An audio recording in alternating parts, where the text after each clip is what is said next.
하나님을 향한 찬양과 그리고 40년이라는 평안으로 마무리 지어졌던 드보라의 이야기가 끝이 나고 오늘 다시 시간이 이어지고 역사가 이어지는, 그래서 우리가 살펴보게 되는 이 사사기 6장은 또다시 지긋지긋한 반복이 이어지고 있는 것을 보게 됩니다. 하나님을 찬양하고 하나님을 노래하고 기쁨 가운데서 평안을 시작했던 그들이 40년이 지나고 난 이후에 또다시 오늘 말씀 1절은 이렇게 말하고 있는데, 이스라엘 자손이 어떻게 했습니까? 또 여호와의 목전에서 악을 행하였으므로. 정말 지긋지긋한 반복이 계속해서, 우리는 지금 기도원 이야기가 사사기의 중반쯤 되거든요. 앞으로도 계속해서 본 만큼 또 보게 될 것인데, 어쨌든 또다시 반복되는 이스라엘의 죄악을 보게 됩니다. 그리고 우리는 너무나도 똑같은 패턴의 반복 속에서, 그러나 다양한 교훈을 주고 계시는 반복되지 않는 하나님의 섭리와 하나님의 교훈을 살펴보려고 합니다. 하나님은 이제 또다시 시작되는 그들의 범죄 가운데서 어떠한 고통을 주시고 또 어떠한 사사를 세우셔서 어떠한 교훈을 주시는지, 우리가 이제 6장부터 8장까지는 기도원에 대한 이야기인데 하나님께서 범죄한 이스라엘을 어떻게 대하시는지 또 살펴보려고 합니다. 오늘 본문 말씀을 통하여 먼저 하나님은 범죄한 이스라엘 백성들에게 미디안을 보내신다라는 것을 우리는 보게 됩니다. 2절 말씀을 한번 볼까요? 읽어보겠습니다. 시작. 미디안의 손이 이스라엘을 이긴지라. 이스라엘 자손이 미디안으로 말미암아 산에서 웅덩이와 굴과 산성을 자기들을 위하여 만들었습니다. 그들이 범죄했을 때 고통이 찾아온다라는 패턴은 같지만 오늘 찾아온 고통은 무엇이라고 표현되어 있습니까? 미디안이라고 표현되어져 있습니다. 미디안은 아브라함이 이삭을 낳고 난 이후에 후처를 드렸죠. 혹시 후처의 이름을 아십니까? 후처의 이름이 그두라입니다. 아브라함은 사라만 부인으로 있었던 것이 아니고 사라가 죽고 난 이후에 후처를 드렸죠. 그래서 그두라라는 또 부인이 있었어요. 그런데 그 그두라를 통하여 낳았던 네 번째 아들이 미디안입니다. 근데 나중에 이삭에게 약속의 땅과 하나님의 기업을 모두 물려주기 위하여서, 정리를 시키기 위하여 동방 쪽으로 밀어냈던, 선물을 주어서 땅을 주고 기업을 주어서 동방 쪽으로 밀어냈던 그러한 아들이 미디안이고 그들의 후손들이 미디안 족속이에요. 자, 그런데 오늘 본문을 통하여서 하나님이 범죄한 이스라엘 백성들에게 보내신 이 미디안이라는 고통은 어떤 고통인가 하면 6절을 보시면 가난하게 되는 고통이다라는 것을 보게 돼요. 자, 이스라엘이 미디안으로 말미암아 어떻게 되었대요? 궁핍했다. 이건 실제로 생계와 관련된 자기의 생사를 건 궁핍함, 가난함이 찾아왔다라는 거예요. 하나님의 백성들이 가난할 수 있고 하나님의 백성들에게 가난하게 되는 고통이 찾아오게 된다라는 것을 보게 되어집니다. 자, 그런데 또 한편 이건 단순한 가난함이 아닙니다. 상당히 사람을 힘들게 만드는데 3절과 4절은 이 미디안이라는 고통은 우리를 가난하고 궁핍하게 하는 고통인가 동시에 수고의 결과를 빼앗기는 고통. 그러니까 일의 결과, 내가 지금까지 일했던, 내가 지금까지 수고했던 땀의 결과를 싹 빼앗기는 그러한 고통이라는 거예요. 3절을 한번 보세요. 이 미디안의 특징이 무엇이냐면 이스라엘이 파종한 때면 미디안과 아말렉과 동방 사람들이 치러 올라와서, 사절을 있습니다. 시작. 진을 치고 가사에 이르도록 토지 소산을 멸하여 이스라엘 가운데 먹을 것을 남겨두지 아니하며 양이나 소나 나귀도 남기지 아니하니. 그러니까 단순히 가난하게 되는 것이 아니라 내가 파종한 때라고 말해요. 그러니까 씨를 뿌릴 때라고도 볼 수 있고 이 단어는요 추수할 때라고도 볼 수 있거든요. 그런데 어쨌든 이 단어가 완료형으로 쓰였기 때문에 단순히 씨를 뿌렸는데 땅이 훼손되고 다 끝나는 것이 아니고 심었어요. 싹이 나고 열매가 맺었어요. 이제 추수만 하면 되는 그때쯤 미디안이 동방 사람들과 아말렉과 함께 올라와서 어떻게 하는 거예요? 싹 다 걷어가는 거예요. 하나도 남기지 않고 싹 다 걷어가는 거예요. 그러니까 1년 동안 수고했던 내 땀의 결과와 내 수고의 결과, 내 일의 결과가 싹 빼앗기면서 수고만 하고 아무것도 얻지 못하는 거예요. 지금으로 말하면 죽도록 일을 해서 이제 월급날만 기다리고 있었는데 그 월급을 못 받는 거예요. 1년 내내 수고해가지고 이제 그 수고의 결과를 기다리는데 그 수고의 결과를 내가 얻지 못하게 되는, 그러니까 일의 결과를 빼앗기는 고통, 그래서 가난하게 되는 고통이 미디안이라는 것입니다. 자, 그런데 좀 더 깊숙이 살펴보면 이 미디안은 왜 우리에게 찾아온 고통인가, 어떤 고통인가 하면 하나님의 일, 하나님의 사명을 버렸기 때문에 찾아오는 고통이라는 것을 보게 돼요. 자, 오늘 7절 말씀을 보시면 이제 반복되는 패턴 속에서 조금 달라진 변화가 있는데요. 이스라엘 자손이 이제 미디안으로 말미암아 그러니까 가난하게 돼 궁핍하게 됐단 말입니다. 자기가 수고했는데 결과를 얻을 때쯤 되면 수고하기 전에 힘들게 하면 괜찮은데 수고하면 이게 7년 연속됐다고 생각해 보십시오. 말이 하루 이틀이지 여러분 7년 동안 임금이 연체되고 여러분들이 수고를 해가지고 지금 이제 싹 뭔가를 얻어야 되는데 수금을 해야 되는데 수금할 때쯤 되면 싹 빼앗아가는 그러한 깡패 같은 그런 일들을 7년 동안이나 겪었어요. 그랬더니 이들이 이스라엘 자손이 이제 어떻게 합니까? 미디안으로 말미암아 여호와께 부르짖었으므로. 이러면 하나님이 어떻게 하십니까? 사사를 세우시잖아요. 그런데 8절을 보시면 방금 몇 절이었죠? 7절이었습니까? 미디안으로 말미암아 6절에 보면 부르짖었더라 여호와께 부르짖었더라라고 나와요. 그리고 또 7절에 보면 이스라엘 자손이 미디안으로 말미암아 여호와께 부르짖었으므로. 그러니까 부르짖음이 2번 연속되는 거예요. 그러니까 거기다가 이제 부르짖었더니 그러면 하나님께서 사사를 세우시죠. 그런데 8절을 보시면 여호와께서 이스라엘 자손에게 뭘 보내세요? 한 선지자를 보내요. 패턴이 좀 달라진 게 보이십니까? 그들이 부르짖기만 하면 그들의 눈물 때문에 하나님이 사사로 세우셔서 구원을 시작하셨는데 이번에는 선지자를 보내셨다라는 또 다른 달라진 약간의 변화된 패턴을 보게 되는 거예요. 그런데 이 선지자가 나타나서 뭐라고 말하는 거 하니까 8절의 요약은 이렇습니다. 하나님이 너희를 구원해냈지 않냐. 너희를 애굽에서 인도해냈지 않냐. 9절입니다. 그리고 애굽 사람의 손과 너를 학대하는 모든 자의 손에서 너희를 건져냈지 않냐. 그리고 너희가 들어간 약속의 땅에 있는 사람들로부터도 너희를 건져주었고 그 땅 사람들을 다 내가 해줬지 않냐. 그래서 10절 읽어봅니다. 시작. 내가 또 너희에게 이르기를 나는 너희의 하나님 여호와니 너희가 거주하는 아모리 사람의 땅의 신들을 두려워하지 말라 하였으나 너희가 내 목소리를 듣지 아니하였느니라 하셨다 하니라. 뭐냐 하면 너희를 이스라엘 띄워놓으십시오. 이스라엘에서 건져냈다. 그 강력한 이집트의 바로로부터 너희를 건져냈다. 그리고 그 강력한 가나안 백성들을 내가 쫓아내고 너희를 그 땅에 거주하게 했지 않냐. 내가 그렇게 한 이유가 무엇이냐. 그건 아모리 사람의 땅의 신들을 두려워하지 말라. 여기서 두려워하다라는 것은 섬기지 말라, 예배하지 말라, 엎드리지 말라 이런 뜻입니다. 그러니 하나님이 구원하셨고 가나안 땅에 들여보내신 이유는 아모리 땅에 있는 신들을 섬기지 않고 그 땅에서 하나님을 섬기는 자, 그것을 사명으로 주었지 않냐. 그러니 너희들은 거룩한 백성이 되는 사명, 제사장 나라가 되는 사명, 거룩한 나라가 되고 거룩한 제사장 나라가 되어서 하나님을 섬기는 사명을 너희에게 주었지 않냐. 너희의 일은 거룩하신 하나님의 나라가 되고 제사장 나라가 되어서 하나님을 섬기는 게 너희의 일이지 않냐. 우리는 보통 하나님을 섬긴다고 하면 우리의 생업을 포기하고 교회에서 일하고 교회 일하고 이게 그건지 생각하는데 하나님이 말씀하시는 것은 너희가 농사를 짓든 산업에 종사하든 뭘 하든지 간에 하나님을 섬기는, 하나님을 위하여 섬기는 그것이 너희의 사명이지 않냐. 그래서 하나님은 너희에게 하나님의 거룩한 나라가 되고 하나님의 제사장 나라가 되어서 하나님을 예배하는 사명을 주었지 않냐. 그런데 너희가 어떻게 했다는 거예요? 다른 신들을 예배하고 다른 신들의 제사장 나라가 되었다. 그들의 사명을 버렸다라고 하나님께서 꾸지람하고 계시는 것입니다. 그래서 신명기 28장에 31절에 보시면요. 너희가 만약에 너희에게 준 사명, 거룩한 나라가 되고 제사장 나라가 되고 하나님을 섬기는, 여러분 우리가 여기 교사도 계시고 장사하시는 분들도 있고 사업하시는 분들도 있는데 이것은 하나님께서 우리에게 주신 사명입니다. 그런데 이 사명을 똑같이 나는 하나님의 백성으로서 하나님을 섬기기 위하여 하나님을 섬기면서 그 일을 하는 것이 우리의 사명인 거예요. 그렇죠? 그런데 하나님께서 신명기에서 근데 너희가 그 사명을 버리면 너희가 하나님을 섬기지 않고 다른 신을 섬기고 하나님을 섬겨야 된다는 그 사명을 버리면 이렇게 하겠다고 말씀하셨어요. 읽습니다. 시작. 네 소를 내 목전에서 잡았으나 네가 먹지 못할 것이며 네 나귀를 네 목전에서 빼앗겨도 도로 찾지 못할 것이며 네 양을 원수에게 빼앗길 것이나 너를 도와줄 자가 없어. 그러니까 아무것도 수고는 해서 다 키웠는데 아무것도 얻지 못하고 33절은 또 이렇게 말합니다. 읽어볼까요? 시작. 네 토지 소산과 네 수고로 얻은 것을 네가 알지 못하는 민족이 먹겠고 너는 항상 압제와 학대를 받을 뿐이니라.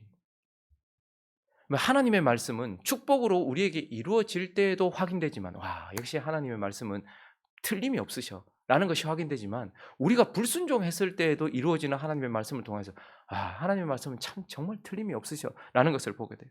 그러니까 지금 이제 드보라 이후에 40년의 평안을 깨고 그들에게 찾아온 이 고통은 미디안이라는 것을 통하여서 하나님의 일을 버림으로써, 하나님께서 주신 사명을 버림으로써 그들이 궁핍하게 되고 그들의 일, 그러니까 하나님의 일을 버리고 자기의 일을 쫓아갔지만 자기가 수고한 것은 하나도 얻지 못하게 되는 수고의 결과를 빼앗기고, 그래서 결국 너희가 하나님의 일을 버렸기 때문에 이 고통을 받는 거야 라는 하나님의 저주의 메시지가 고스란히 성취되고 있는 말씀이다라는 것을 보게 되는 것입니다. 그러니 우리가 하나님의 일을 버리고 아무리 열심히 내 일을 한다 해도 하나님의 백성들은 궁핍해지고 수고를 헛되게 하는, 그래서 자신의 일의 결과를 빼앗기고 가난하게 되는 고통이 찾아온다라는 것을 오늘 이제 기드온의 이야기를 시작하면서 우리에게 가르쳐주고 있습니다. 자, 그리고 이제 이어지는 본문을 통해서 우리는 이러한 미디안을 보내신 하나님께서 선지자를 통하여서 지금 고통당하는 원인에 대하여, 이유에 대하여 설명하시고 이제 똑같은 패턴, 사사를 세우시는데 누구를 세우십니까? 이번에는 기드온을 세우신다라는 것을 보게 되죠. 이제 이러한 상황 속에서 그들을 구원하기 위해서 하나님께서 세우시는 사사는 기드온인데 11절과 12절을 읽어볼까요? 시작. 여호와의 사자가 아비에셀 사람 요아스에게 속한 오브라에 이르러 상수리 나무 아래에 앉으니라. 마침 요아스의 아들 기드온이 미디안 사람에게 알리지 아니하려 하여 밀을 포도주 틀에서 타작하더니 여호와의 사자가 기드온에게 나타나 이르되 큰 용사여 여호와께서 너와 함께 계시도다. 자, 이번에 세운 사사는 지금까지 세워졌던 사사하고는 좀 달라요. 온니엘, 에훗, 삼갈, 드보라 이런 사람들하고 좀 달라요. 왜냐하면 그 출현 현장을 보면 11절에서 보니까 요아스의 아들 기드온이 미디안 사람에게 알리지 아니하려 하여 밀을 포도주 틀에서 타작. 왜? 밀을 타작한다. 타작할 때는요 팍 쳐야 되잖아요. 그러니까 알곡과 가라지를 이렇게 분리해야 되잖아요. 그러면 넓은 데서 해야 됩니까? 좁은 데서 해야 됩니까? 넓은 데서, 다 보이는 데서 해야 돼요. 근데 지금 포도주 틀이라는 것은 한 1m 정도 되는 요 정도 구덩이에 포도를 넣고 이렇게 바른 거예요. 그러니까 지금 밀도 양도 얼마 되지 않는 것 같아요. 근데 그거라도 미디안한테 빼앗기지 않으려고 숨어가지고 지금 막 숨어가지고 이렇게 하고 있는데 갑자기 여호와의 사자가 나타나서 큰 용사여, 이렇게 얼마나 짜증이 나고 화가 났겠습니까? 지금 나는 요 밀이라도 요거 좀 어떻게 해보겠다고 지금 극하고 있는데, 지금 목사가 막 꾸질꾸질하게 살고 있는데 하나님이 나타나서 내 말씀의 사자여 이러면 놀리는 것도 아니고 근데 왜 하나님은 이런 기드온을 부르셨을까요? 왜 하나님은 지금 이 시점에서 이러한 기드온을 세우셨을까요? 하나님께서 이러한 기드온을 세우신 이유, 기드온은 어떤 사람인가? 먼저 우리는 11절에서도 확인했던 것처럼 기드온은요, 하나님이 주신 일을 감당하기에는 아무런 능력도 없는 자다라는 것을 보게 돼요. 여러분, 그 앞에 세워졌던 사사들을 기억해 보십시오. 온니엘이라는 사람은 갈렙을 닮은 용기를 가지고 있었어요. 믿음을 기반한 용기를 가지고 있었어요. 그리고 드보라는요, 에훗도 용기를 가지고 있었고 훈련되어 있었던 자였어요. 그런데 드보라는요, 하나님의 말씀도 가지고 있었던 자였고 하나님을 향한 믿음도 가지고 있는 자였어요. 거기다가 자기를 도울 바락도 소유하고 있었던 자였어요. 그러니까 지금 앞에 있었던 사사들은 어떻게 보면 하나님이 세우실 만한 능력을 어느 정도 가지고 있는 사람이에요. 그런데 오늘 이 기드온이라는 사람은 용기도 하나도 없어요. 지금 숨어가지고 이러고 있죠. 그리고 하나님 보고, 하나님이 우리를 버리셨잖아요. 하나님에 대한 말씀이나 이해도 없어요. 그리고 도울 사람도 없어요. 그러니 기드온은 어떤 사람인가 하면 하나님이 주신 일, 하나님의 사명을 감당하기에는 아무런 능력도 없는 자라. 그것이 바로 기드온의 특징입니다. 그리고 또 기드온의 특징은 14절을 보시면요, 여호와께서 그를 향하여 이르시되 너는 가서 이 너의 힘으로 이스라엘을 미디안의 손에서 구원하라. 내가 너를 보낸 것이 아니냐 하시니라. 자, 여기서 중요한 포인트는 너는 가서 뭐로? 너의 힘으로 이스라엘을 미디안의 손에서 구원하라, 이렇게 말했어요. 그랬더니 15절이 있습니다. 시작. 그러나 기드온이 그에게 대답하되 오 주여, 내가 무엇으로 이스라엘을 구원하리이까? 보소서, 나의 집은 므낫세 중에 극히 약하고 나는 내 아버지 집에서 가장 작은 자니이다 하니. 여러분 사실 저 말씀은 문자 그대로이지 않습니다. 왜냐하면 우리가 기드온의 이야기를 쭉 살펴보다 보면 기드온의 집안은 거기 오브라 그 지역에서 유력한 집안이었어요 사실. 그리고 종도 10명 정도 데리고 있을 만큼 더 많은 사람들을 데리고 있었겠지만 그렇게 데리고 있을 만큼 그리고 나중에 이스라엘 백성들이요 한 번도 하지 않았던 말을 해요. 기드온을 뭐로 세우려고 합니까?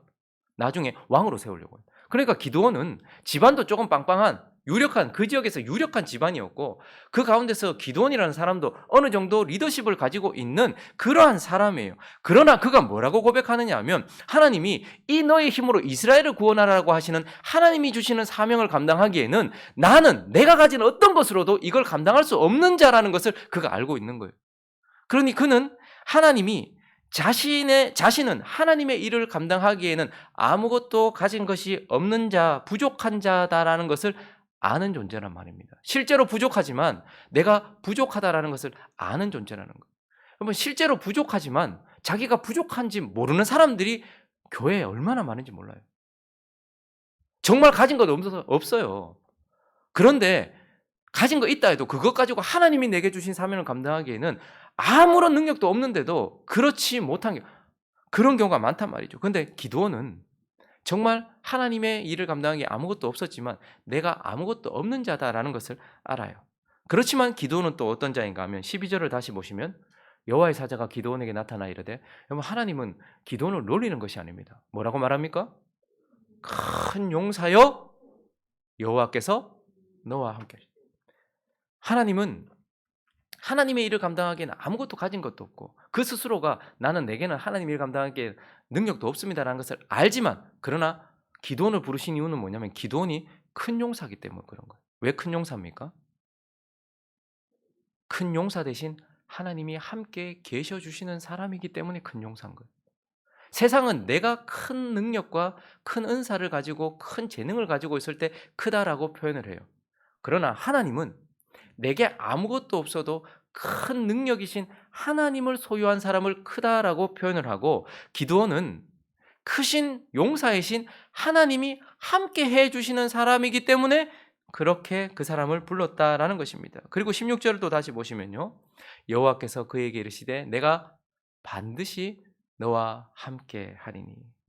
그래서 기드온을 세우신 이유는 기드온에겐 능력이 없고 기드온 스스로도 내가 하나님의 일을 감당할 능력이 없다는 것을 알지만 그러나 큰 용사이신 하나님이 함께 해주셔서 큰 용사이신 하나님의 능력만 드러낼 수 있는 존재이기 때문에 기드온이 뭘 해도 이건 하나님이 하셨다라고 밖에 할 수 없는 사람이기 때문에 하나님께서 기드온을 부르셨다라는 것을 보게 되는 겁니다.